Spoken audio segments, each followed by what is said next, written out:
बेटा board exam series की class 10th के हम लोग नेक्स्ट चैप्टर पे हैं जो कि अर्थमेटिक प्रोग्रेशन। इसमें से हम लेने वाले हैं अर्थमेटिक प्रोग्रेशन यानी एपी के सारे इंपॉर्टेंट क्वेश्चंस और विद केस स्टडीज। ये एक ऐसा चैप्टर है जिसमें से एक केस स्टडी बहुत बार बनती ही है। तो इस वीडियो के एंड तक मैंने 4 केस स्टडीज डिस्कस किए हैं। एंड तक वीडियो में बने रहना और वो चारों केस स्टडी जरूर ढंग से देखना, क्वेश्चंस आने के बहुत चांसेस हैं। बिफोर स्टार्टिंग विथ एपी पहले कुछ बेसिक्स ऑफ एपी पढ़ ले। देखो तुम जानते ही हो कि एपी का मतलब होता है sequence of terms having common difference. तो मतलब जैसे मेरे पास एक सीक्वेंस है 5, 8, 11, 14, तो सब में डिफरेंस बराबर है, तो इस सीक्वेंस को क्या बोला जाता है? एपी बोला जाता है। इस सीक्वेंस की पहली टर्म को हम A1 लिखते हैं, सेकंड टर्म को A2, थर्ड को A3 एंड सो ऑन। इसके अलावा क्योंकि इनका डिफरेंस बराबर होता है दो कॉन्जिक्यूटिव टर्म्स का, उस डिफरेंस को बोला जाता है कॉमन डिफरेंस। क्योंकि डिफरेंस सेम चलता है इसलिए हम उसको कॉमन डिफरेंस कहते हैं।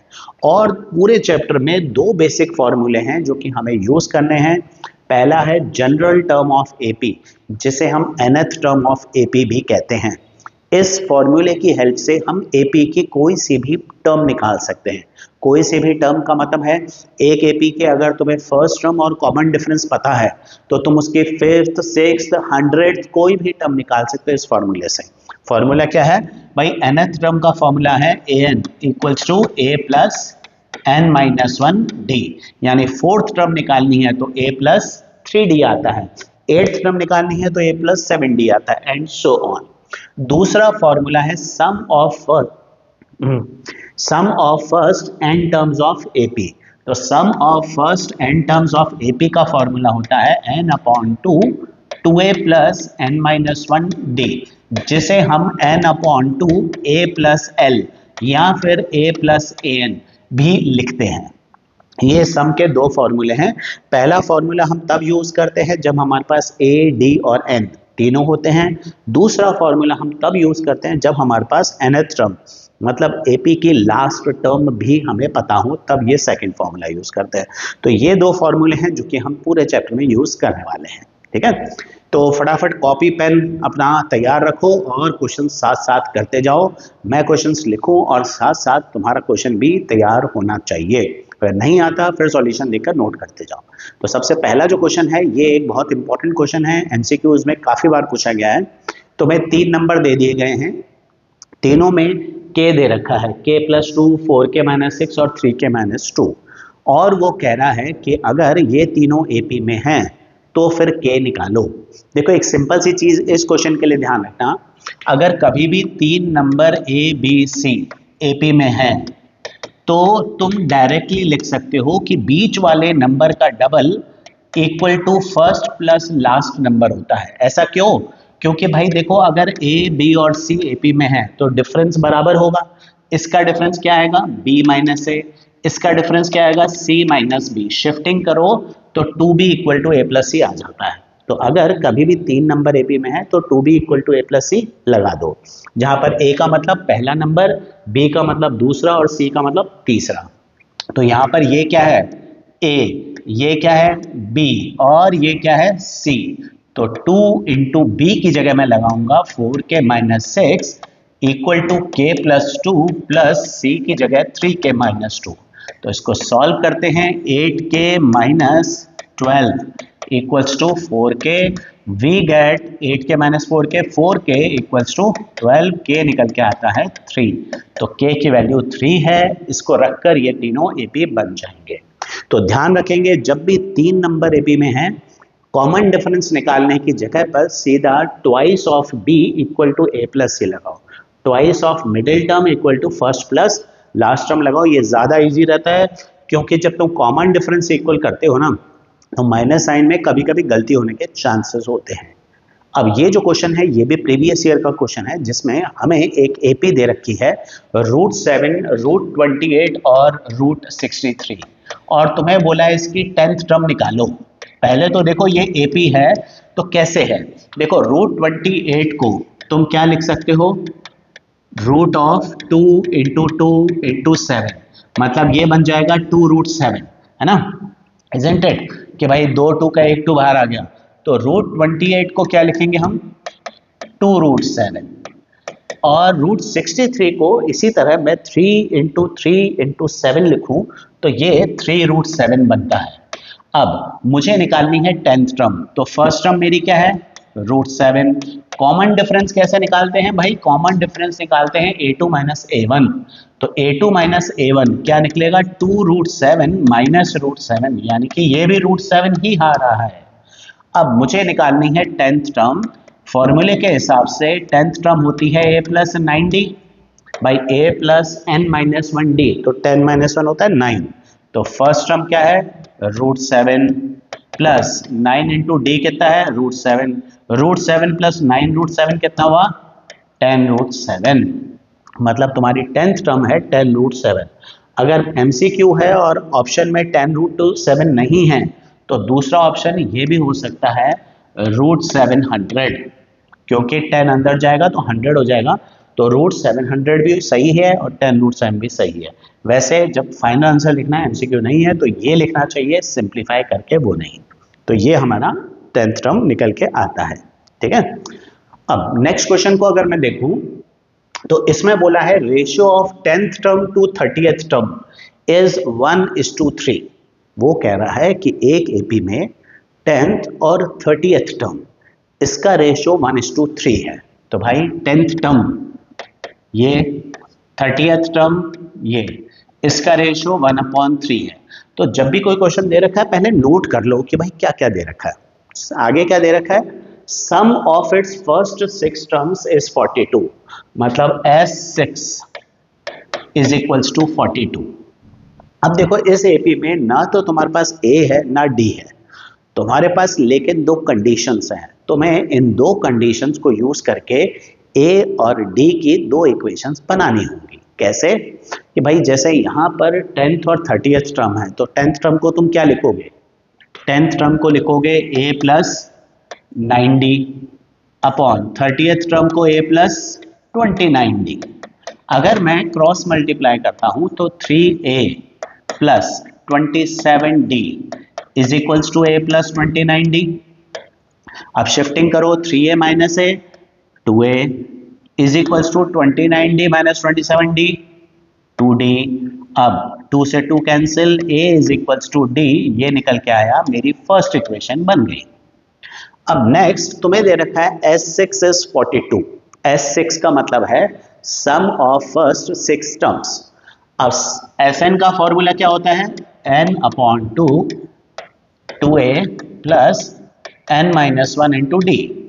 यहां पर है S6, S6 है मतलब n की जगह पर 6 लगेगा, 6/2 2A + 6 - 1 5D is equals to 42। तो ये मेरे पास 3 आया और ये 3 वहां जाके डिवाइड होगा, तो मेरे पास आएगा 2A + 5D is equals to 42/3 is 14। अब ये मेरे पास पहली इक्वेशन थी, ये दूसरी इक्वेशन है। इन दोनों को या तो एलिमिनेशन से सॉल्व करो या सब्स्टिट्यूशन से, लीनियर इक्वेशन है ना दोनों। तो मैं A की वैल्यू D डाल देता हूं, तो A की जगह अगर मैं D रखूं तो ये हो जाएगा 2D + 5D 7D, 7D equal to 14, तो D क्या निकला 2। अब क्योंकि A और D दोनों बराबर हैं, तो अगर D 2 है तो A जो है वो भी 2 निकल कर आएगा। तुमसे पूछा है find the first term and the common difference, भैया दोनों 2 2 हैं, बराबर हैं, ये हमारा आंसर है। A और D दोनों 2 हैं, जो वो बोले वो रेशियो लगा दो। वो बोल रहा है 10th और 30th टर्म का रेशियो ये है, तो 10th और 30th टर्म का रेशियो ये है। सम ऑफ फर्स्ट 6 टर्म्स मतलब S6, तो भाई S6 बोल रहा है तो S6 लगा लो, जो बोले वो रेशियो वो फॉर्मूला लगा लो, बस सिंपल। अब देखो ये नेक्स्ट वाला क्वेश्चन है, जैसे which term of this AP will be 231 more than 31st term। Now जब भी किसी भी क्वेश्चन के अंदर which term of AP पूछा जाए, उसमें सबसे पहले उस टर्म को तुम्हें nth टर्म मान लेना है। which term जब भी बोला जाए तुम्हें उस टर्म को nth टर्म मान लेना है। वो कह रहा है which term of this AP, तो पहले AP देखें। AP है 21 10 -1 -12। सबसे पहले तो A निकाल लो 21, D निकाल लो A2 - A1 माइनस 11, A और D निकल गए। अब वो पूछ रहा है कि भाई which term will be 231 more than 31st term. Now which term मतलब nth टर्म, तो मैं क्या लिखूंगा, let nth term be 231 more than 31st term. ठीक है, nth टर्म जो टर्म बोली जाए उसको nth टर्म मान लो। यहां पर nth टर्म 31st टर्म से 231 ज्यादा है, मतलब nth टर्म मतलब an, ये 31st टर्म से 231 ज्यादा है, 31st टर्म से 231 ज्यादा है। तो तुम क्या करोगे भाई, 31st टर्म से 231 ज्यादा है, मतलब 31st टर्म में अगर मैं 231 ऐड करूं तो मेरी nth टर्म बनती है। तो मैंने क्या किया, 31st टर्म में 231 ऐड कर दिया, ये बन गई मेरी nth टर्म। अब क्या करोगे, अब तो फॉर्मूले लगाओगे। अच्छा, कुछ बच्चे क्या करते हैं, इसमें पहले 31st टर्म निकालते हैं, फिर उसमें 231 ऐड करते हैं और फिर उसको nth टर्म रखते हैं। ठीक है, कोई दिक्कत नहीं है, पर वही एक लाइन के करने वाला क्वेश्चन तुम जब 4-4 लाइन में करते हो तो फिर पेपर में टाइम कम पड़ता है। फिर तुम कहते हो भाई पेपर छूट गया, पेपर लेंदी था, वो छोटी छोटी चीज़ों से ही टाइम बचता है। तो ये ध्यान रखो, एक स्टेप में हो रहा है। हम क्या लिखेंगे, a plus n minus 1d is equals to a plus 30d is equals to plus 231। an को लिखा है a plus N minus 1d, a 31 को लिखा है a plus 30d।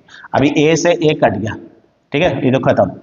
n minus 1 into d कितना है, माइनस का 11 is equals to 30 into minus का 11 प्लस 231। अब यहाँ तो पूरा सॉल्व करो, एक आसान तरीका और बताता हूँ तुम्हें। तुम यहाँ पर क्या कॉमन ले सकते हो, कुछ कॉमन दिख रहा है तुम्हें, तो तुम्हें दिख रहा है 11 कॉमन। अगर मैं 11 कॉमन लेता हूं तो ये बचता है माइनस 30 बच रहा है। यहाँ पर 231 में अगर 11 कॉमन लेते हैं तो यहाँ मेरे पास बचता है 21। अब ये 11 से 11 कट गया तो मेरे पास बचा minus n minus 1 is equals to minus 9। अब ये माइनस से माइनस भी काट लो, n माइनस 1 9 है तो n क्या आया 10, मतलब जो 10th टर्म है वो 31st टर्म से 231 ज्यादा है। तो this is the answer, 10th term हमारा आंसर है। तो मैं सिंपल एक लाइन के अंदर इक्वेशन बनानी है भाई, ज़्यादा टाइम मत लगाओ, हमारे पास एग्जाम में इतना टाइम नहीं है, कोशिश करें चीज़ों को शॉर्ट में करने की। ठीक है, अब ये भी एक काफ़ी इंपॉर्टेंट क्वेश्चन है जिसमें तुमसे पूछा जाता है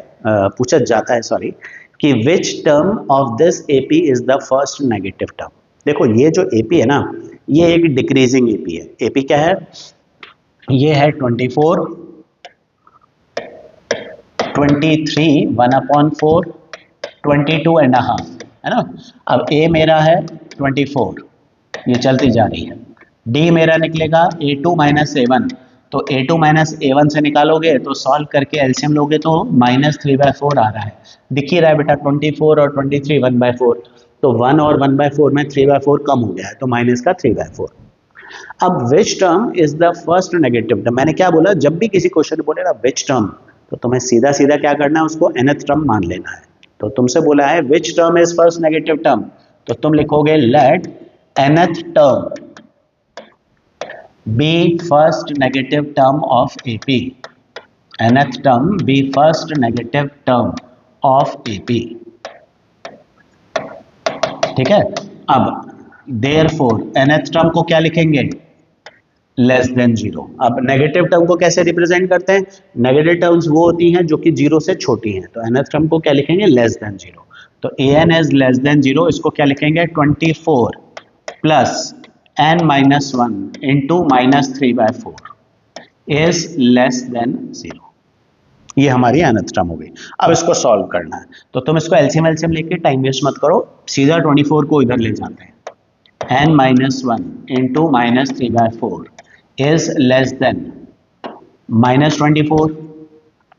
अब ये माइनस का 3/4 मल्टीप्लाई हो रहा है तो वहां जाके डिवाइड होगा, तो ये आएगा n माइनस 1, इधर क्या है माइनस का 24 है, इंटू माइनस का 4/3 आएगा, भाई 3/4 है वहां जाके माइनस का होगा। लेकिन अब एक इंपॉर्टेंट चीज ध्यान रखना कि ये जो साइन है ये ग्रेटर देन का हो जाएगा, ये पहले लेस देन का था, अब ये ग्रेटर देन का हो जाएगा। क्यों हो जाएगा, भाई जब भी हम किसी नेगेटिव टर्म से मल्टीप्लाई या डिवाइड करते हैं इनइक्वलिटी मतलब ग्रेटर देन लेस देन का जो साइन होता है ना वो चेंज होता है। क्यों होता है भाई? देखो देखो -5 -12 से बड़ा होता है, ठीक है, नेगेटिव में हमें पता है -5 -12 से बड़ा है।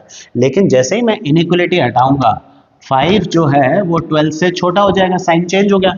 तो नेगेटिव साइड में क्या होता है, उल्टा सिस्टम चलता है ना, -1 सबसे बड़ा इंटीजर है और पॉजिटिव साइड में -1 सबसे छोटा इंटीजर है। तो उस हिसाब से जैसे ही तुम -3 पर नेगेटिव टर्म वहां जाके जब मल्टीप्लाई या डिवाइड होगी तब ही सिर्फ साइन चेंज करना है, क्योंकि ये वहां जाके मल्टीप्लाई डिवाइड हो रहा है इसलिए हमने इसको चेंज किया है। ये ध्यान रखना, ये इंपॉर्टेंट है। अब भले तुम इसको काट लो और ये आ रहा है मेरे पास 8 4 32, तो n-1 ग्रेटर देन 32, तो n ग्रेटर देन 33। तो n ग्रेटर देन 33 का मीनिंग क्या हुआ कि जो n है उसकी वैल्यू 33 से ज्यादा होनी चाहिए। तो 33 से ज्यादा मतलब 34th term will be the first negative term. जो पहली नेगेटिव टर्म निकल के आएगी वो है 34th term, it will be first negative term. अच्छा, यहाँ पर n ग्रेटर देन 33.5 आए तो भी तुम्हें 34 लेना है, n ग्रेटर देन 33.1 आए तो भी तुम्हें 34 लेना है, ग्रेटर देन 33 पर तो 34 ले ही रहे हैं। ग्रेटर देन का मतलब इसके बाद जस्ट बाद वाली जो भी टर्म है ना वो नेगेटिव है। तो ग्रेटर देन 33 आ रहा है मतलब 34th term is the first negative term. ये ध्यान रखना, ये भी एक इंपॉर्टेंट क्वेश्चन है, फर्स्ट नेगेटिव टर्म पे काफी बार क्वेश्चन बनता है, ठीक है। अब देखो, how many integers between 50 and 500 leave a reminder of 4 when divided by 9। Now ये जो क्वेश्चंस है ना, हाउ मेनी इंटीजर जब बोल रहे हैं तो हाउ मेनी इंटीजर में भी तुम्हें लास्ट टर्म को nth टर्म ही मानना पड़ता है। एक्चुअली जब भी तुम्हें कोई पर्टिकुलर पोजीशन फाइंड करनी हो ना तब हम लास्ट टर्म को nth टर्म कहते हैं। तो जैसे विच टर्म बोला, मतलब तुम्हें पोजीशन फाइंड करनी है, कौन सी टर्म मतलब किस पोजीशन के टर्म, तो हम उसे nth टर्म लेते हैं। और अगर हाउ मेनी टर्म्स बोला है तो भी हमें ये फाइंड करना है कि नंबर ऑफ टर्म्स कितनी है, तो भी वहां पर हम last term nth term use करते हैं। तो 50 से 500 के बीच में वो नंबर निकालने हैं जो कि 9 से डिवाइड करके 4 का रिमाइंडर देते हैं। तो भाई 50 से 400 के बीच में मतलब 50 मैं नहीं ले सकता, सबसे पहला नंबर अगर मेरे को लेना है तो वो 51 लेना है। तो तुम देखो 51 को अगर मैं 9 से डिवाइड करूं, ठीक है, क्या रिमाइंडर आ रहा है, सोचो फटाफट, 6 का रिमाइंडर आ रहा है, ठीक है। मतलब हमें क्या रिमाइंडर चाहिए, हमें चाहिए 4 का। तो 51 के साथ 6 का रिमाइंडर आ रहा है तो ये तो बेकार है, हमें आगे चलना चाहिए। 54 को अगर मैं 9 से डिवाइड करता हूं तो 0 का रिमाइंडर आएगा। 55 को मैं अगर 9 से डिवाइड करता हूं तो 1 का रिमाइंडर आएगा। इस तरह से देखा जाए तो जो 58 है वो पहला ऐसा नंबर है जो 9 के साथ 4 का रिमाइंडर देता है, ठीक है। 50 से बड़ा नंबर भी होना चाहिए। तो सबसे पहला जो मेरा नंबर होगा वो होगा मेरा 58।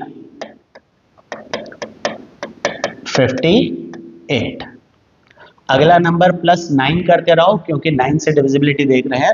तो अगला नंबर होगा 67, फिर अगला 76। ये सभी ऐसे नंबर हैं जो 9 के साथ 4 का रिमाइंडर देते हैं। अब मुझे आना है लास्ट नंबर के ऊपर। लास्ट नंबर निकालने में अगर तुम्हें कोई दिक्कत है तो तुम सबसे पहले नंबर ले लो 499, इसको 9 से डिवाइड करते हैं। तो 9 से डिवाइड करते हैं तो भाई 9 5 45, ठीक है, 4 का रिमाइंडर 49, फिर से 9 5 45, ये 4 का रिमाइंडर। ये तो तुम लकी रहे कि 9 से डिवाइड करके 4 का रिमाइंडर 499 पे आ गया, ठीक है। तो ये तो हमें पता पड़ गया कि भाई 499 है। लेकिन सपोज करो 4 का रिमाइंडर नहीं आ रहा होता, सपोज, है ना, सपोज कर लेते हैं एक बार कि यहां पर 4 की जगह पर 5 का रिमाइंडर आ रहा है। तो तुम क्या बोलोगे कि भाई 5 का रिमाइंडर आ रहा है तो ये 5 माइनस क्या, 494 हमारा वो नंबर है जो 9 से डिविजिबल है। फिर उसमें क्योंकि मुझे 4 का रिमाइंडर चाहिए तो +4 कर देना, ठीक है। तो लेकिन अब ऑब्वियसली यहाँ तो 5 सीधा सीधा 4 का रिमाइंडर आ रहा है तो 499 ही हमारा नंबर है। अब हमारी एपी तो बन गई, जिसकी पहली टर्म, दूसरी टर्म और आखिरी टर्म सब पता है मुझे फाइंड करना है इस एपी में कितने नंबर हैं। तो जब मुझे फाइंड करना है कि इस एपी में कितने नंबर हैं, तो मुझे एक्चुअली ये फाइंड करना होता है कि ये जो लास्ट वाली टर्म है ये कौन सी टर्म है, which position, on which position this term lies. तो मुझे इस लास्ट वाले टर्म को nth टर्म लेना है। तो मैं क्या करूंगा, let nth term be 499। nth term is a plus n minus 1 d, तो a है मेरा 58 प्लस n माइनस 1 डी कितना है 9 इज इक्वल्स टू 499। तो सॉल्व करो और सॉल्व करके इसमें से n की वैल्यू निकालो और आंसर कमेंट्स में लिखो। ये ना तो मेरे ख्याल से सब करोगे, और n की वैल्यू निकाल के बताओ कि यहाँ पर n की वैल्यू क्या आ रही है। पहले 58 जाएगा, 9 से डिवाइड करो और जो n की वैल्यू आती है वो मुझे बताओ कमेंट्स में कि how many numbers you are getting. ठीक है, तो क्विकली इसको सॉल्व करके मुझे बताओ कितने नंबर हैं ऐसे। ठीक है, आते हैं अगले क्वेश्चन के ऊपर।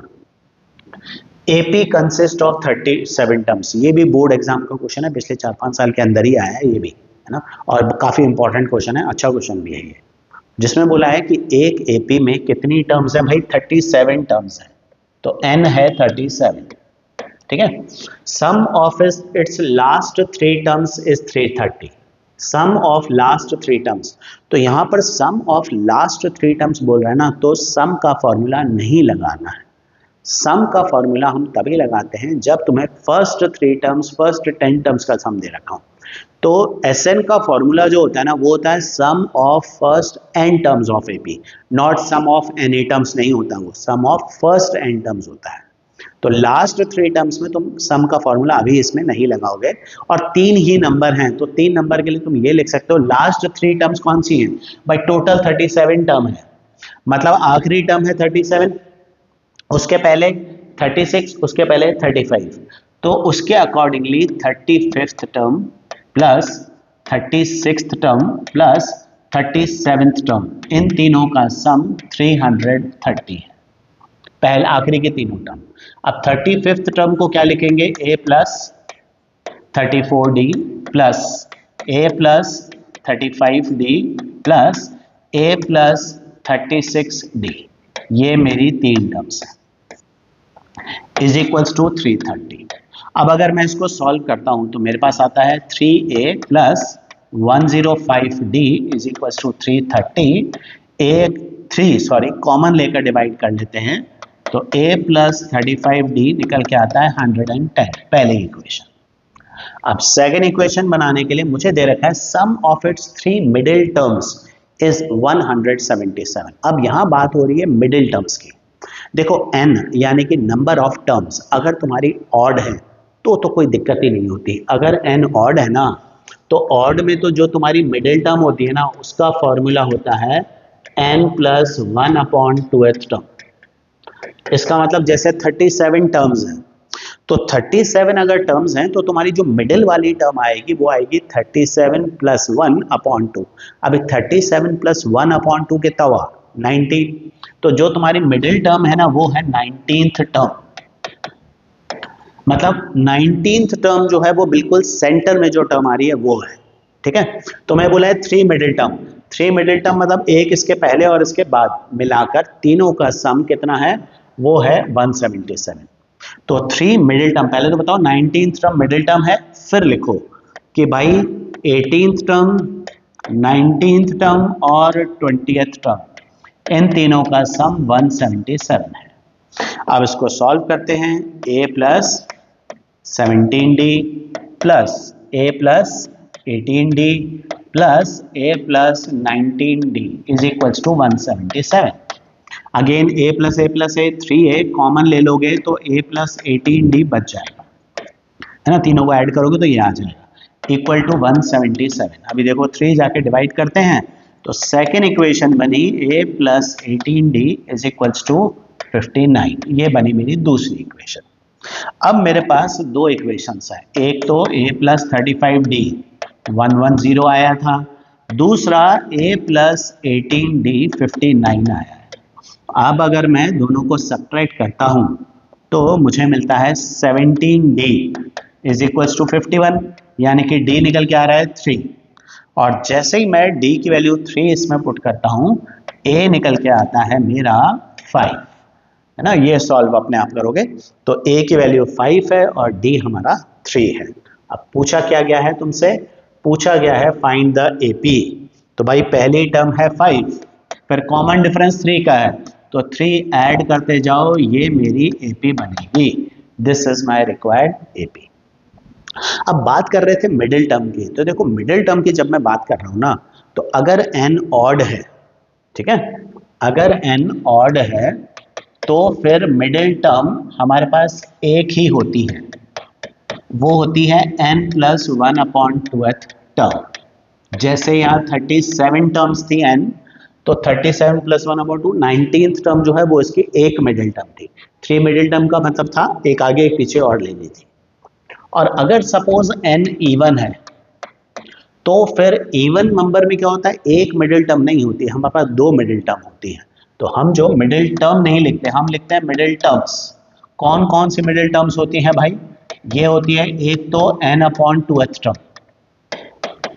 और दूसरी होती है इसके आगे वाली n/2 + 1th टर्म। मतलब सपोज करो n 18 है, सपोज करो एक AP में 18 टर्म्स है, तो उसमें मिडिल टर्म कौन सी होगी, 18/2, यानी कि 9th टर्म उसकी मिडिल टर्म होगी, और 9 + 1 जो 10th टर्म है ये भी उसके मिडिल टर्म होगी। तो 9th और 10th टर्म ये दोनों ही इसके मिडिल टर्म होंगी, ठीक है। तो ये मिडिल टर्म का कॉन्सेप्ट भी ध्यान रखना, इस पर भी क्वेश्चन बन जाते हैं, ठीक है। मूव ऑन करते हैं अगले क्वेश्चन के ऊपर। अच्छा, इंपॉर्टेंट चीज, अगर तुमने अभी तक चैनल को हमारे सब्सक्राइब नहीं किया है तो please do subscribe the channel and share this video with your friends. और MCQs की रेगुलर प्रैक्टिस करनी है तो भाई हमारा व्हाट्सएप चैनल ज्वाइन करो, वहाँ पर तुम्हें डेली MCQ, असर्शन, रीजनिंग, बहुत क्वेश्चन और बहुत मटेरियल काम करने के लिए, प्रैक्टिस करने के लिए वहाँ भी अवेलेबल है, ठीक है। तो अगला क्वेश्चन देखते हैं हमारा कि भाई ये है, minimum age of children eligible to participate in a painting competition is 8 years. तो भाई 8 साल का बच्चा कम से कम एक कंपटीशन में पार्टिसिपेट कर सकता है। अब एक कंपटीशन हुआ तो देखा गया भाई जो सबसे छोटा बच्चा है वो 8 साल का है, बाकी जितने भी बच्चों को जब हमने एज के ऑर्डर में बिठाया तो हमें देखने को मिला कि सबका कॉमन डिफरेंस जो है वो 4 मंथ का आ रहा है। मतलब पहला बच्चा 8 साल का है तो दूसरा बच्चा कितने साल का है, 8 साल 4 महीने का है, तीसरा बच्चा 8 साल 8 महीने का है। मतलब जो फर्स्ट टर्म है तुम्हारी वो क्या है, 8, कॉमन डिफरेंस है तुम्हारा 4 मंथ्स। लेकिन अब ध्यान रखो कि A जो है वो ईयर्स में है और जो D है वो मंथ्स में है, तो पहले इसको भी ईयर में चेंज करो, /12 यानी कि 1/3 ईयर। तो A को 8 लेना है, D को 1/3 लेना है, ईयर्स में रखो, ध्यान रखो A और D सेम यूनिट्स में होने चाहिए। तो सम ऑफ एजेस दे रखा है 168, तो मेरे हिसाब से भाई SN होना चाहिए 168, सम ऑफ टर्म्स। अब SN का फॉर्मूला क्या है भाई, n/2 2 × A, A यहाँ पर है 8 प्लस n-1 इंटू D कितना है 1/3, ये हमने निकाला, इज इक्वल्स टू 168। अब इसका एलसीएम लेते हैं तो भाई n/2 एलसीएम क्या है, एलसीएम है 3, तो 16 × 3 48 plus n-1 is equals to 168। अब ये हो रहा है मेरे पास भाई 47 प्लस n, मल्टीप्लाई करेंगे, मैं डायरेक्टली इक्वेशन लिख रहा हूँ, n² + 47n आ रहा है, और 6 × 168 बनता है 1008, तो माइनस का 1008, ये हमारी बन गई quadratic equation. Middle term split करनी है। अब ये मिडिल टर्म स्प्लिटिंग, इसमें अगर दिक्कत है तो इसका एक डिटेल वीडियो हमारा है चैनल पे, उसको जरूर देख लेना। इसकी मिडिल टर्म स्प्लिटिंग करते हैं तो फैक्टर बनते हैं 63n - 16n - 1008।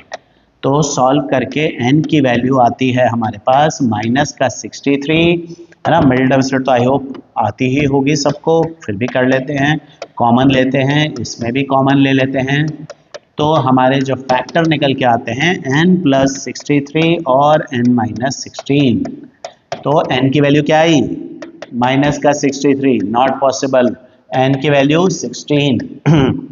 तो कितने कैंडिडेट हैं भाई, टोटल 16 कैंडिडेट हैं, और अब पूछा गया है find the age of eldest participant. अब जो 16 सबसे पहला मेंबर सबसे छोटा है, तो जो 16th मेंबर है वो एल्डेस्ट है, उसकी एज निकालनी है, मतलब तुम्हें 16th टर्म निकालनी है। तो 16th टर्म को क्या लिखेंगे, excuse me, a plus 15d, a 8 है, 15 इंटू डी क्या है 1/3, तो भाई ये आ गया मेरे पास 13 ईयर्स। तो जो सबसे बड़ा बच्चा इस कंपटीशन में जो पार्टिसिपेट कर रहा है वो है 13 ईयर्स का।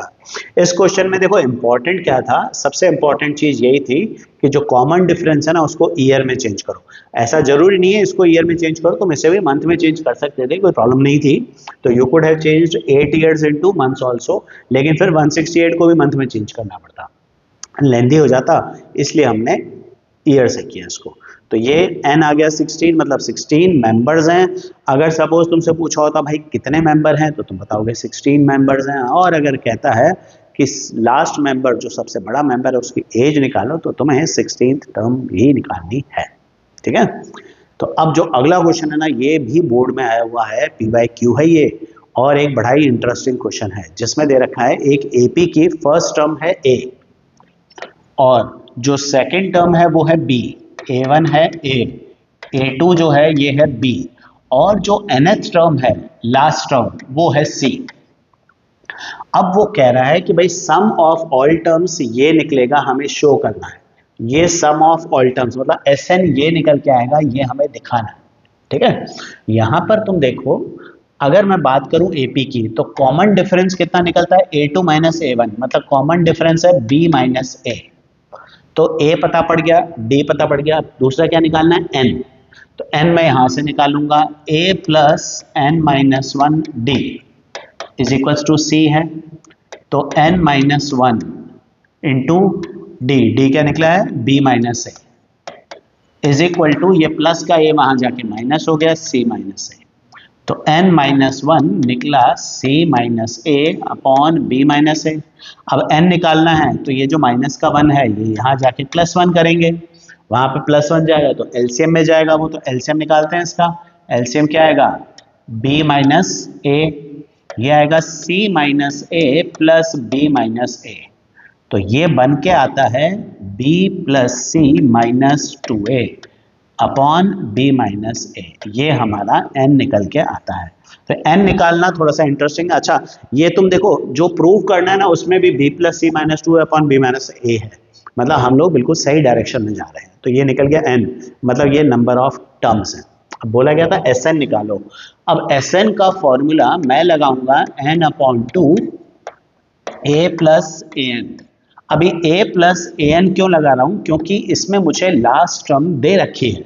मैंने क्या बोला था कि अगर किसी क्वेश्चन में लास्ट टर्म दे रखी है तो हम A प्लस AN या A प्लस L लगाते हैं, तो इससे क्वेश्चन काफी इजी हो जाता है। तो यहां पर n क्या है, n की जगह में क्या लिखूंगा, n की जगह में लिखूंगा B plus C minus 2A upon B minus A, ये तो n हो गया, अपॉन ये 2 तो है ही। नाउ A मतलब फर्स्ट टर्म, फर्स्ट टर्म क्या है, फर्स्ट टर्म तो A ही है, और AN मतलब nth टर्म, nth टर्म क्या है C, तो nth टर्म की जगह में लगाऊंगा C। तो ये देखो SN क्या वही निकल के आ रहा है जो हमें चाहिए, एग्जैक्टली वही निकल के आ रहा है, ये हमारा SN बन गया। तो ये एक इंपॉर्टेंट क्वेश्चन था, है ना, थोड़ा सा अलग तरह का क्वेश्चन भी था ये, है ना, तो इसको ध्यान से करना, क्वेश्चन इंटरेस्टिंग है। तो अब अगला क्वेश्चन है, ये भी थोड़ा अलग तरह का क्वेश्चन है, जिसमें तुम्हें बोला गया है कि भाई Tm प्लस n, ये भी PYQ है भाई, बोर्ड में आया हुआ क्वेश्चन है। तो मैं ज्यादातर क्वेश्चन वही करा रहा हूं जो काफी सारे बोर्ड में आए हुए हैं और वापस आने के चांसेस भी हैं, ये प्रूव करना है। अभी देखो यहाँ पर ये कुछ बच्चों के लिए T नई चीज होगी और कुछ बच्चों ने इसको कर रखा हुआ है। तो T का मतलब टर्म होता है, तो nth टर्म को क्या लिखते हैं an, nth टर्म को Tn भी लिख सकते हैं, ठीक है, ध्यान रखना ये। तो अब इसका मतलब Tn क्या होता है, a plus n minus 1D होता है। अगर मैं तुम्हें बोलूं कि T5 निकालना है, तो T5 क्या होगा, a प्लस 5 माइनस 1D, मतलब n की जगह तुम 5 रखोगे। अगर इसी तरह मैं तुम्हें बोलता हूं Tm प्लस n, तो टी एम प्लस एन को बोला जाता है एम प्लस nth टर्म। तो तुम्हें n की जगह पर m प्लस एन लगाना है। तो तुम क्या लिखोगे, इसको लिखोगे a plus m plus n minus 1 d। You will write it like this, है ना। And please please don't write it t M plus t n, ऐसा भूल के मत लिख लेना भाई, है ना। T M plus nth term का मतलब mth प्लस nth टर्म नहीं होता है, ये मत कर देना। इसको प्रॉपर फॉर्मूले से खोलो। अब यहां देखो LHS से स्टार्ट करेंगे हम। LHS है T M plus N plus T M minus N. अब टी एम प्लस एन को मैं क्या लिखूंगा, A plus M plus N minus 1 D. भाई जहां n होता है ना, n की जगह पर m प्लस एन लगाना है। इसी तरह टी एम माइनस एन को मैं लिखूंगा a plus m minus n minus 1 d. ये मेरा LHS है। अब इसको खोलते हैं, है ना, ब्रैकेट खोलते हैं। तो a plus m d plus n d minus d plus a plus m d minus n d minus d. अब इसको सॉल्व करते हैं। a plus a 2a plus का एन डी प्लस का एन डी कट गया, m d plus m d 2md minus d minus 2d। अब क्या common है भाई, 2 कॉमन है, क्या बच रहा है, a प्लस इन दोनों में m माइनस 1 d कॉमन। तो अब a plus m minus 1 d isn't it mth term. nth term को क्या लिखते हैं, a plus n minus 1 d। a plus m minus 1 d is mth term. तो ये आ गई mth टर्म यानी कि RHS। तो LHS से शुरू किया, RHS पे लेके आए। तो हमें m प्लस nth टर्म को इस तरह से लिखना है।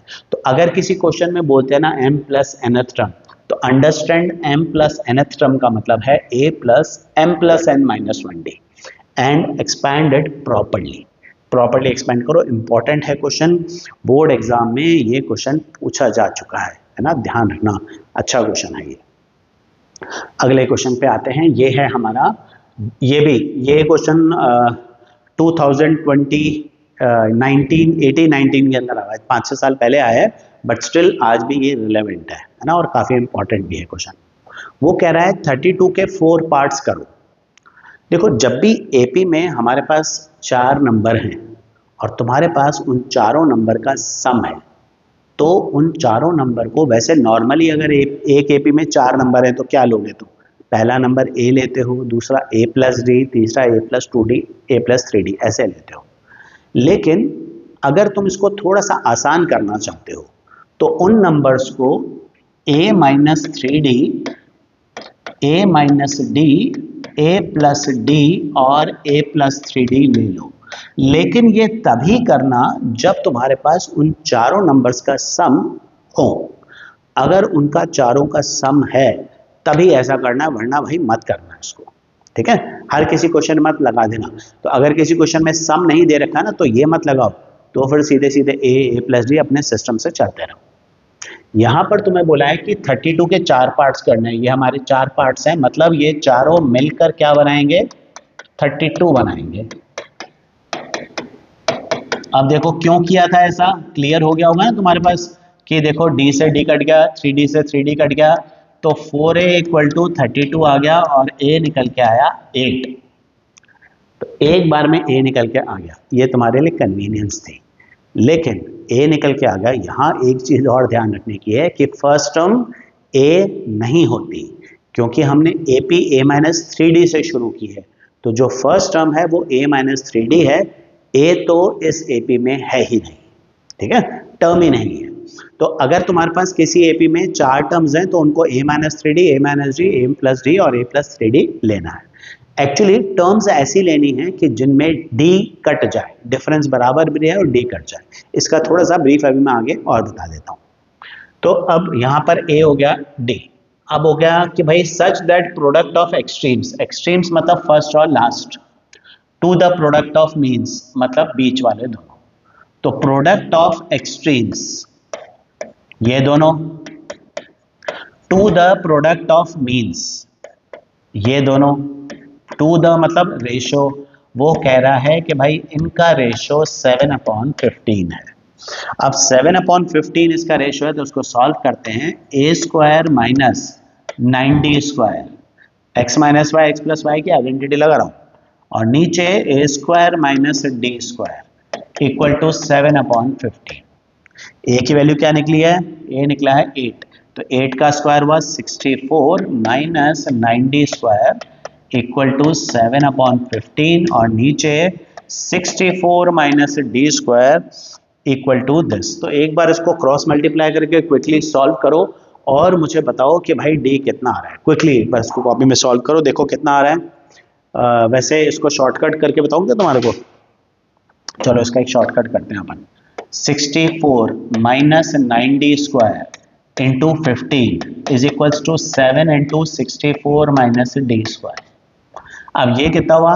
64 इंटू 15 माइनस 135 d²। तो मैं 64 को 15 से मल्टीप्लाई नहीं कर रहा, 64 इंटू 15 लिख रहा हूँ। 9 इंटू 15 तो 135 होता ही है, और इधर भी मैं 7 इंटू 64 नहीं करता, ये कर देता हूँ। ठीक है, अब देखो 64 into 15 minus 7 into 64 is equals to, ये इधर जाके प्लस हो गया, 135 माइनस दिस 128 d² आ गया। क्या कॉमन है?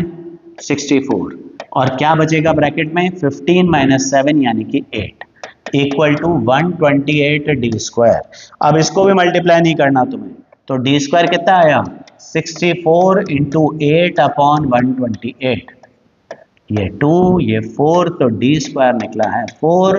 तो d क्या हुआ?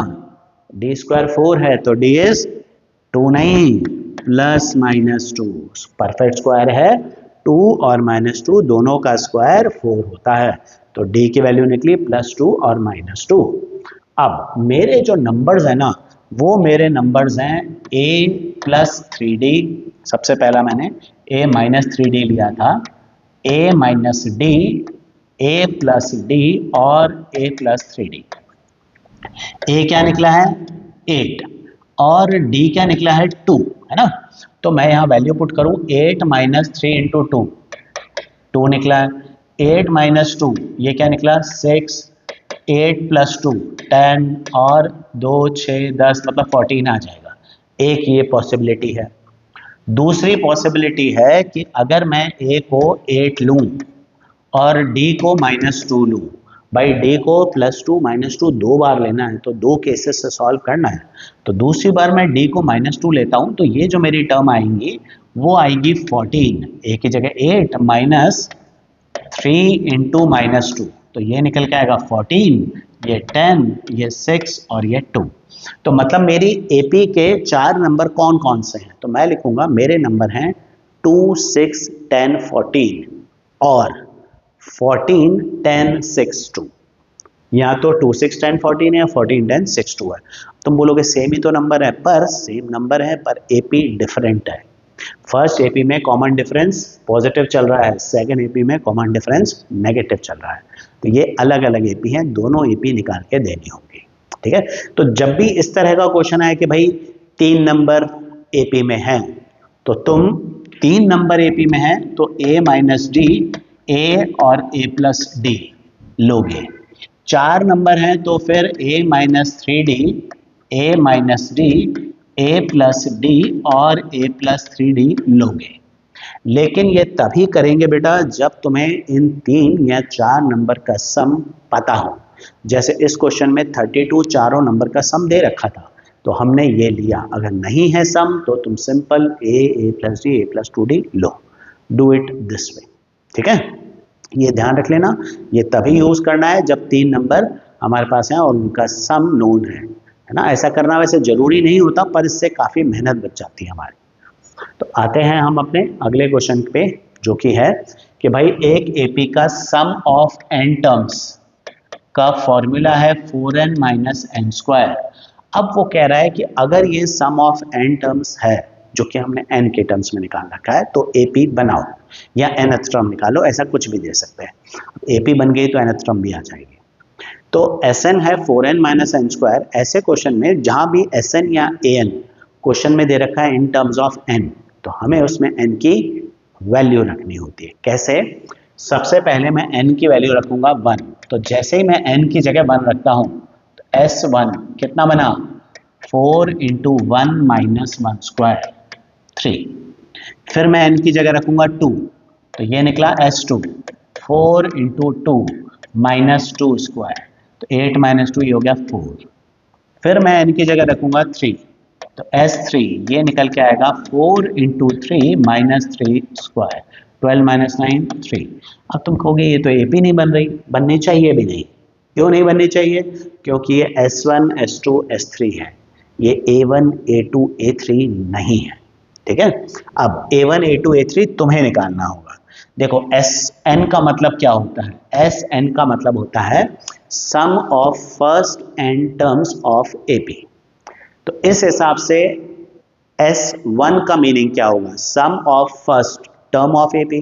अब sum of first term of AP, first term खुद होती है, तो मतलब S1 को ही A1 लिखा जाता है। 3 A2 कैसे निकालते हैं, A2 मतलब होता है सेकेंड टर्म। अब देखो S2 का मतलब होता है सम ऑफ टू टर्म्स, मतलब A1 प्लस A2, तो A2 कैसे निकलेगा, S2 माइनस A1, A1 मतलब S1, तो S2 माइनस S1 करेंगे तो A2 आएगा, यानी कि 4 माइनस 3 यानी कि 1 आ गया। और A3 निकालना है तो S3 माइनस S2 लिख के आ जाएगा। भाई पहली 3 टर्म्स के सम में से 2 टर्म्स का सम माइनस कर दो, तो कितना आएगा 3 माइनस 4 यानी कि माइनस 1। तो ये बन रही है हमारी AP 3 1 माइनस 1। अब बन रही है ना AP, कॉमन डिफरेंस -2 का चल रहा है। अब क्वेश्चन ने बोला था क्या, फाइंड द AP, तो ये हमारी रिक्वायर्ड AP है। और अगर क्वेश्चन ने बोले कि भाई इस AP के nth टर्म भी निकालो, सपोज बोल देता है, तो nth टर्म निकालोगे A plus n minus 1 into D. अब इसको सॉल्व कर लो, तो ये आता है 5 माइनस 2n सॉल्व करने के बाद। तो 5 माइनस 2n इस AP के nth टर्म है। तो nth टर्म फर्स्ट, अब तो AP निकल गई तो first term, common difference, nth term, 10th term जो निकालना है वो निकाल सकते हो। Once AP is known you can find everything. ठीक है, तो काफ़ी सारी चीज़ें हमने कर ली। अब यहाँ पर AP का एक लास्ट और क्वेश्चन करवा रहा हूँ, उसके बाद मैं केस स्टडी पे स्विच कर रहा हूँ। इसके बाद केस स्टडीज इंपॉर्टेंट है तो वो ढंग से करनी है, केस स्टडीज को ध्यान से करना है। अब ये भी एक अलग क्वेश्चन है जिसमें बोला है first term of AP is 2, तो A हो गया 2, सम ऑफ फर्स्ट 5 टर्म्स मतलब S5 is 1/4 the sum of next 5 term, 1/4 sum of next 5 terms। अभी देखो सम ऑफ नेक्स्ट 5 टर्म्स का मतलब है S10 माइनस S5। अब तुम बोलोगे ये कैसे आया, तो भाई देखो A1 A2 से लेकर A5 पहली 5 टर्म्स का जो सम है इसको बोला जाता है S5, है ना। यानी कि क्वेश्चन बोला पहली 5 टर्म का सम S5, ये कितना है 1/4 ऑफ नेक्स्ट 5 टर्म्स। अब नेक्स्ट 5 टर्म्स कौन सी होंगी भाई, 6th टर्म से लेकर 10th टर्म तक, ये है सम ऑफ नेक्स्ट 5 टर्म्स। ये मुझे दे रखा है कितना, वो कह रहा है कि भाई इसके जो पहली 5 टर्म्स का सम है वो अगली 5 टर्म्स के सम का 1/4 है। पहली 5 टर्म्स का सम तो S5 है, नेक्स्ट 5 टर्म्स का सम इसके लिए तो मेरे पास है नहीं। Sn का मतलब सम ऑफ फर्स्ट n टर्म्स होता है, ये तो 6 टर्म से सम शुरू हो रहा है। तो हम लोग क्या करेंगे कि भाई ये पूरे जो 10 टर्म्स हैं इसके सम को क्या लिखा जाएगा, S10। तो पूरे 10 टर्म्स में से फर्स्ट 5 टर्म्स माइनस करोगे तो नेक्स्ट 5 टर्म्स का सम आ जाएगा। इसीलिए नेक्स्ट 5 टर्म्स को मैं S10 माइनस S5 लिखता हूं। तो अगर किसी क्वेश्चन में बोला जाए sum of first 8 terms is this, तो F sum of first 8 terms मतलब S8 लिखोगे। फिर बोले सम ऑफ नेक्स्ट 8 टर्म्स, तो इसका मतलब S16 माइनस S8 ये लिखना है। ये ध्यान रखने वाली चीज है, हर बार कुछ नया सीखें। अब ये आ जाएगा 4 times S5 equal to S10 minus S5, भाई ये 4 उधर चला जाएगा। अब ये 4S5 और ये माइनस का S5 भी इधर आके प्लस हो जाएगा, तो ये हो जाएगा 5S5 4S5 प्लस S5, भाई ये 4x प्लस x 5x हो गया इक्वल टू S10। अब वो कह रहा है sum of first 5 terms 5S5, तो क्या होगा 5 इंटू S5 का मामला n/2 2 इंटू ए फर्स्ट टर्म है, प्लस n-1 ये हो गया 4d, ठीक है, 2a प्लस n-1 हो गया 4 और d तो है जो फाइंड करना है ना, और फिर उसके बाद सम ऑफ फर्स्ट 30 टर्म्स निकालना है, इज इक्वल टू S10 क्या लिखोगे, 10/2 2 into a plus n-1 9 into D. अब यहां पर ये 5 10/2 5 हो गया, 5 से 5 कट गया, ठीक है, इसमें भी 2 कॉमन ले लो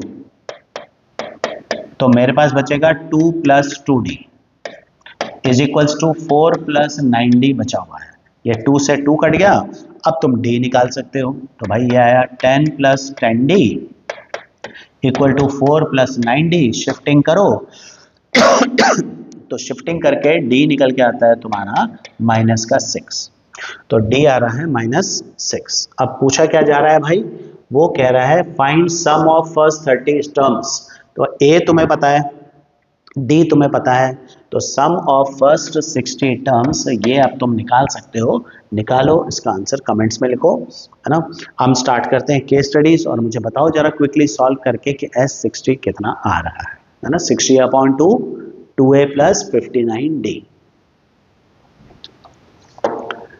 तो आ रहे हैं हम अपनी केस स्टडी की तरफ, बढ़िया क्वेश्चन है ये केस स्टडी का, जिसमें दे रखा है कि भाई एक स्कूल है जो कि एक चैरिटी रन ऑर्गेनाइज कर रहा है, ठीक है, लोकल हॉस्पिटल के लिए। अब रन में क्या है कि भाई आपको एक ट्रैक पे चक्कर लगाने हैं, और ट्रैक का हर चक्कर जो है वो 300 मीटर का है, और हर नेक्स्ट राउंड 50 मीटर से बढ़ जाता है, मतलब भाई ट्रैक का चक्कर लगाओगे तो पहला चक्कर 300 मीटर का है, अगला चक्कर 350 मीटर का हो जाएगा, फिर अगला चक्कर और 50 मीटर से बढ़ जाएगा, 400 मीटर हो जाएगा, एंड सो ऑन, ये चलता रहेगा, ठीक है। अब वो कह रहा है कि अगर 10 राउंड हमने प्लान कर रखे हैं, तो तुम्हें पूछना है write 4th 5th and 6th term as a distance of each round. भाई ये तो इजी है, पहली टर्म 300, पहला राउंड का डिस्टेंस 300, दूसरे राउंड का डिस्टेंस 350, तीसरे राउंड का 400 एंड सो ऑन। अच्छा, ये बन रही है एपी, ये एपी किस चीज की है, ये है distance of rounds, first round का डिस्टेंस, सेकंड राउंड का डिस्टेंस, थर्ड राउंड का डिस्टेंस। अगर तुमसे पूछते हैं भाई 4th राउंड का डिस्टेंस निकालो, तो 4th राउंड का डिस्टेंस मतलब A4 a plus 3d which will come out as 300 plus 3 into 50, यानी कि 450 मीटर्स। इसी तरह 5th और 6th टर्म का डिस्टेंस निकाल लोगे। Determine the distance of 8th round, तो 8th राउंड का डिस्टेंस मतलब A8, तो A8 को क्या लिखोगे, A प्लस 7d, तो 300 प्लस 350 650 मीटर आ गया, है ना, 300 प्लस 7 इंटू 50। सी में बोला है find total distance run after all 10 rounds, 10 पूरे चक्कर लगा लिए तो टोटल कितना डिस्टेंस रन किया। अभी देखो टोटल डिस्टेंस पूछ रहा है ना, मतलब S10 निकालना है, सम निकालना है सारे 10 राउंड का। भाई 10th राउंड का डिस्टेंस पूछे तो A10, लेकिन अगर सारे 10 राउंड्स का डिस्टेंस पूछ रहा है तो सम निकालना है तुम्हें, तो तुम्हें निकालना है S10, जो कि क्या आएगा 10/2 2 इंटू A प्लस n-1 हुआ 9 इंटू D इज 50, तो ये निकल के आता है 5 600 प्लस ये कितना हो गया हमारा 450 1050, तो 5 इंटू 1050 5250 मीटर्स, यानी कि 5.25 किलोमीटर चक्कर लगेगा 10 राउंड में। और डी में बोला है अगर एक रनर 6 राउंड को कंप्लीट कर पाता है, ज़्यादा नहीं कर पा रहा है, तो उसका टोटल कितना डिस्टेंस रन किया हुआ है। तो भाई 10 राउंड के लिए तुमने S10 निकाला है, 6 राउंड बोला है तो 6 राउंड के लिए S6 निकालना, सिंपल है ना। S10 sum of 10 rounds, S6 sum of 6 rounds. जो अगला क्वेश्चन है केस स्टडी है, ये भी कुछ इसी तरह की है, इसमें भी कुछ इसी तरह का है। भाई एक एनुअल स्पोर्ट्स डे हो रहा है, इसमें 8 लेन का रनिंग ट्रैक है, ठीक है, 8 लेन है इसमें, तो 8 लेन में इसमें रनिंग ट्रैक बना हुआ है। वो कह रहा है सबसे अंदर वाला जो ट्रैक है वो 400 मीटर का है, जो अगला ट्रैक है वो 7.6 मीटर बड़ा है। तो ये पिछले क्वेश्चन की तरह ही हुआ, ये तो है ना, ये दोनों क्वेश्चन अलग अलग साल में आए हुए हैं, तो पहला राउंड का डिस्टेंस 400, दूसरे राउंड का डिस्टेंस 407.6, वो कह रहा है 7.6 मीटर से डिस्टेंस बढ़ता जा रहा है। फिर अगले राउंड का डिस्टेंस हो जाएगा 415.2, फिर से 7.6 ऐड कर दिया एंड सो ऑन, ये बन गया हमारी एपी। अब वो पूछ रहा है what is length of sixth lane. अब सिक्स्थ लेन मतलब A6 मतलब A प्लस 5D, मतलब 400 प्लस 5 इंटू 7.6। ये सॉल्व कर लो, ये आता है तुम्हारा सिक्स्थ टर्म, है ना, इतने मीटर का आ गया। फिर सेकंड में पूछा है how long is eighth lane than that of fourth lane, मतलब जो एट्थ लेन है वो फोर्थ लेन से कितनी बड़ी है। एक तरह से तुम्हें एट्थ और फोर्थ लेन का जो डिस्टेंस है उसका डिफरेंस निकालना है। How long is eighth lane than the fourth lane, eighth lane fourth lane से कितनी बड़ी है। सो सेकेंड पार्ट में एक्चुअली तुम्हें निकालना है एट्थ लेन और फोर्थ लेन का डिफरेंस। अब एक तरीका तो ये है कि भाई एट्थ लेन का डिस्टेंस निकालो, फोर्थ लेन का डिस्टेंस निकालो, फिर माइनस करो। दूसरा तरीका है कि मैं डायरेक्टली यहां पर लिखूं a plus 7d minus a plus 3d, bracket खोलो, a से a कट जाएगा, 4d बचेगा, तो 4 इंटू 7.6, तो ये हो गया 28, 28 और 2 3.4, 30.4 मीटर्स का जो है वो डिस्टेंस आ जाएगा हमारे पास। तो ये हो गया सेकेंड। थर्ड है while practicing for a race a student took 1 round each in first 6 lanes, पहली 6 लेन्स में उससे सबने एक एक राउंड ले लिया प्रैक्टिस करते समय। तो भाई कितना डिस्टेंस वो भागा है, पहली लेन में कितना मीटर भागा होगा 400 मीटर, दूसरी लेन में 407.6, तीसरे में एंड सो ऑन 7.6 ऐड कर 415.2 एंड सो ऑन। अब वो कह रहा है कि भाई टोटल कितना भागा, टोटल कितना भागा मतलब क्या निकालना है S6, 6 लेन्स का सम, तो S6 निकालना है जो कि निकलेगा 6/2, 2 इंटू फर्स्ट टर्म क्या है हमारी, फर्स्ट टर्म है 400 प्लस n-1 5 इंटू 7.6, ये निकल के आएगा हमारा S6 third part. Fourth part वो कह रहा है कि student took 1 round each in lane 4 and 2 lane 8, find the total distance covered. अब ये बढ़िया क्वेश्चन है, लेन 4 से लेन 8 तक का सबका राउंड लिया उसने, है ना। अब यहां पर तुम्हें डिस्टेंस निकालना है, ये क्या है, लेन 4 से लेन 8 तक का डिस्टेंस निकालना है। ये कैसे निकलेगा, ये एक बढ़िया क्वेश्चन है जिसमें निकालना है तुम्हें S8 माइनस S3। भाई उसने बोला फोर्थ से लेकर 8th लेन तक का टोटल डिस्टेंस कवर्ड निकालना है, तो फोर्थ लेन प्लस फिफ्थ लेन प्लस सिक्स्थ लेन प्लस 7th लेन प्लस 8th लेन, यहां तो सब ऐड करो, या फिर S8 मतलब 1 से लेकर 8 तक सबका सम, उसमें से A3 तक का सम S3 माइनस कर दो, तो S8 माइनस S3 निकालो और ये तुम्हारा आंसर निकल के आ जाएगा, this will give you the answer. तो ये बढ़िया क्वेश्चन था, फोर्थ लेन से 8th लेन का टोटल डिस्टेंस जिसमें S8 माइनस S3 निकालना है। तो ध्यान रखना जब भी टोटल डिस्टेंस बोले ना तो फिर वहां पर सम ही निकलेगा, ठीक है। नेक्स्ट क्वेश्चन अलग है और काफी मतलब इंटरेस्टिंग भी है, जिसमें तुम्हें दे रखा है कि भाई एक आदमी क्या है, रोहन ही है, रोहन ने 1,18,000 1,18,000 का लोन लिया है। अब वो कैसे चुका रहा है, उसने बोला पहले महीने में 1,000 रुपीज़ की इंस्टॉलमेंट दूंगा, फिर हर महीने मैं 100 रुपीज़ की इंस्टॉलमेंट बढ़ाता जाऊंगा, मतलब मेरी पहली इंस्टॉलमेंट कितने की आएगी 1,000 की, दूसरी इंस्टॉलमेंट मेरी 1,100 की, तीसरी 1,200 की एंड सो ऑन। अब वो पूछ रहे हैं सबसे पहले what amount he will pay in 30th instalment. देखो 30th इंस्टॉलमेंट बोल रहा है ना, 30 इंस्टॉलमेंट्स का टोटल अमाउंट नहीं बोल रहा, वो 30th इंस्टॉलमेंट में कितना पैसा गया होगा। अब 30th इंस्टॉलमेंट मतलब A30 निकालना है, यानी कि A प्लस 29D, तो सॉल्व करके आएगा 1000 प्लस 2900 3900 रुपीज की आएगी। वैल्यू A और D तो तुम्हें दिख ही रहा है, 1000 और 100 है, वैल्यू पुट करते आ जाता है। What amount of loan he has paid after 30th installment? भाई 30th installment तक कितना लोन रीपे कर चुका है। अब 30th इंस्टॉलमेंट तक कितना लोन मतलब टोटल कितना पैसा दे चुका है 30th इंस्टॉलमेंट तक, तो S30 निकालना है। Sum of all the installments निकालना ना भाई, जितना टोटल पैसा दे दिया वो S30 हो गया।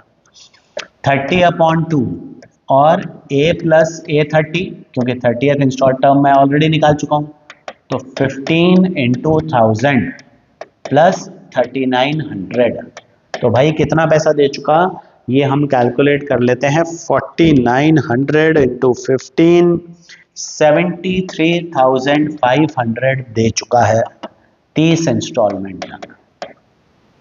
ठीक है ना। फिर पूछा है in how many installments he will be able to clear the loan, तो पूरा लोन खत्म करने में उसे कितनी इंस्टॉलमेंट लगेंगी। अभी पूरा लोन कितना है, पूरा लोन है 1,18,000 का। तो अगर 1,18,000 का टोटल लोन है तो उसमें से टोटल लोन को क्लियर करने में कितना टाइम लग रहा है ये हमें फाइंड करना है। तो हमें यहां पर यूज करना है कि भाई सम ऑफ ऑल इंस्टॉलमेंट्स इज 1,18,000।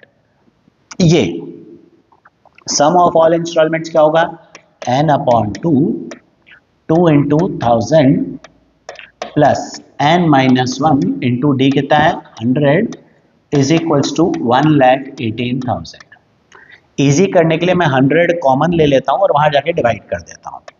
तो 100 कॉमन लूंगा तो यहां से 100 निकल गया, तो क्या बचा 20 plus n-1 into 1 is equals to, यहां से 100 कट गया तो क्या बचा 1180।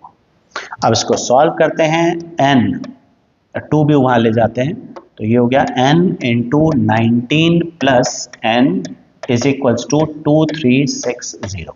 तो क्वाड्रेटिक इक्वेशन बनती है n square plus 19n minus 2360 equal to 0। तो मिडिल टर्म स्प्लिट करता हूं तो भाई 59n माइनस 40n माइनस 2360 आ रहा है।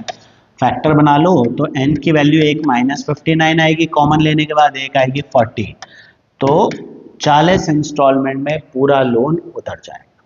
ठीक है। दूसरा है हमारे पास लास्ट पार्ट जो है कि भाई if he is charge an interest of ₹26,000 also, तो फिर कितनी और इंस्टॉलमेंट उसे पे करनी पड़ जाएंगी। तो भाई अब अगर कह रहा है कि भाई 1,18,000 का तो लोन ही है, उस पर 26,000 का अगर इंटरेस्ट भी देना पड़े तो फिर कितनी ज़्यादा इंस्टॉलमेंट्स लगेंगी। तो हम 26,000 का अगर इंटरेस्ट लें तो टोटल अमाउंट हमें कितना पे करना पड़ेगा, 1,18,000 plus 26,000 which comes out as 1,44,000। तो टोटल मुझे कितना पे करना पड़ेगा, 1,44,000 पे करना पड़ेगा। अब इसको सॉल्व करो पिछले वाले की तरह, तो n तुम्हारा निकल के आएगा 45, मतलब 45 इंस्टॉलमेंट्स तुम्हें पे करनी है। और पहले कितनी देनी पड़ रही थी 40, अब कितनी देनी पड़ रही है 45, तो कितनी इंस्टॉलमेंट एक्स्ट्रा देनी पड़ी, 5 इंस्टॉलमेंट तुम्हें एक्स्ट्रा देनी पड़ी। तो ये हमारे पास सेकंड लास्ट पार्ट हो जाएगा, है ना। ये एक अच्छा क्वेश्चन भी था और कुछ नई चीज़ें भी थी। ये जो नेक्स्ट केस स्टडी है ना, ये तो बहुत कॉमन केस स्टडी है, सीबीएसई वाले इसको काफ़ी बार दे चुके हैं। ठीक है। क्वेश्चन है कि भाई हमारे पास कुछ लॉग्स हैं, एनसीईआरटी में भी यही क्वेश्चन है, उसमें 200 लॉग्स हैं, इसमें 250 लॉग्स कर दिए थे। हमारे पास 250 लॉग्स हैं जिनको हमने किस तरह से लगाया, रो में लगाया। सबसे नीचे जो रो है उसमें कितने लॉग्स हैं, उसमें 22 लॉग्स हैं, फिर उसके बाद 21 लॉग्स हैं, फिर 20 है एंड सो ऑन। मतलब सबसे नीचे 22 लॉग्स लगे हुए हैं, फिर 21 लगे हुए हैं, फिर 20 लगे हैं, ऐसे चलते जा रहे हैं। अब ये पूछा है how many logs are there in 8th row. तो ये फर्स्ट रो में ये एपी किस चीज की है, ये एपी है number of logs in first row. तो A1 का मतलब है number of logs in first row, A2 का मतलब है number of logs in second row. हमें निकालने हैं number of logs in 8th row, मतलब 8th टर्म निकालनी है। तो फर्स्ट में 8th टर्म निकालनी है जो कि है a प्लस 7d, यानी कि 22 माइनस 7, d माइनस 1 है ना भाई, तो ये आ गया 15। तो 8th रो में कितने लॉग्स हैं, 15 लॉग्स हैं। How many logs are placed up to 8th row, 8th row तक कितने लॉग्स प्लेस्ड हैं। तो अब 8th रो तक कितने लॉग्स प्लेस्ड हैं, मतलब टोटल कितने लॉग्स प्लेस्ड हैं, तो S8 निकलेगा। ठीक है। 8/2 2 इंटू ए, वैसे तो a प्लस A8 लगा सकते हो, ज़्यादा आसान नहीं होगा, 8th टर्म हम ऑलरेडी निकाल चुके हैं, तो ये आ जाएगा 4 इंटू 22 प्लस 15। सॉल्व कर लो, ये हमारे टोटल लॉग्स आ जाएंगे जो कि 8th रो तक लगे हुए हैं। अब वो पूछा टोटल कितनी रोज हैं। अब टोटल लॉग कितने हैं, तो हमारे पास टोटल लॉग्स हैं 250, जिसको हमने कुछ रोज में लगाया, कितनी रोज हैं ये पता नहीं है। तो यहाँ पर जो 250 है वो क्या है, सम ऑफ लॉग्स है। भाई पहली रो में 22 है, दूसरे में 21 है, सो ऑन, तो ऐसे सम ऑफ लॉग्स हैं 250। तो n upon 2 into a plus n minus 1 into d कितना है, -1, ये है 250। तो अगर मैं इसको सॉल्व करूं तो ये निकल के आता है n into 44 minus n plus 1 equal to 500। ये 2 उधर ले गए हम, तो सॉल्व करते हैं, शिफ्टिंग कर देता हूँ सारी, 45 है तो n square minus 45n plus 500 equal to, तो मिडिल टर्म स्प्लिट करो, n की वैल्यू आ रही है 25 और n की वैल्यू आ रही है 20। अभी 25 तो हो नहीं सकता, देखो सबसे पहली रो में 22 लॉग्स हैं, तो 22, 21 ऐसे करते करते तुम्हारे पास 22 से ज़्यादा रोज तो पॉसिबल ही नहीं है ना। 22वीं रो में भी क्या टर्म आएगी, 0 आएगी, तो 25 रोज पॉसिबल नहीं है। अभी कैसे शो करोगे, तुम निकालो 25th टर्म, तो जब तुम 25th टर्म निकालते हो ये आती है a प्लस 24d, इसको सॉल्व करते हो तो -2 आता है। अब इसका मतलब ये है कि जो 25th रो है उसमें -2 लॉग्स हैं, ये तो पॉसिबल नहीं है, तो ये रिजेक्टेड है, ठीक है। और 20th टर्म तो आएगा a प्लस 19d, यानी कि 22 माइनस 19, ये आएगा 3। तो टोटल 20 रोज हैं और सबसे टॉप रो में 20th रो में कितने लॉग्स हैं, 3 लॉग्स हैं, ये हमने निकाल लिया। तो ये केस स्टडी भी हमारी पूरी होती है और एपी के काफ़ी क्वेश्चंस हमने यहाँ पर किए हैं, इंपॉर्टेंट क्वेश्चन सारे के सारे डिस्कस किए हैं, बट स्टिल पुराने जो PYQ हैं उनको ढंग से करो और साथ ही साथ एक्स्ट्रा क्वेश्चंस और करो, ठीक है। कोई क्वेश्चन ऐसा है जो एपी का अटकता है तो do right it in comment box, मैं ज़रूर उसका वीडियो बनाने की कोशिश करूँ।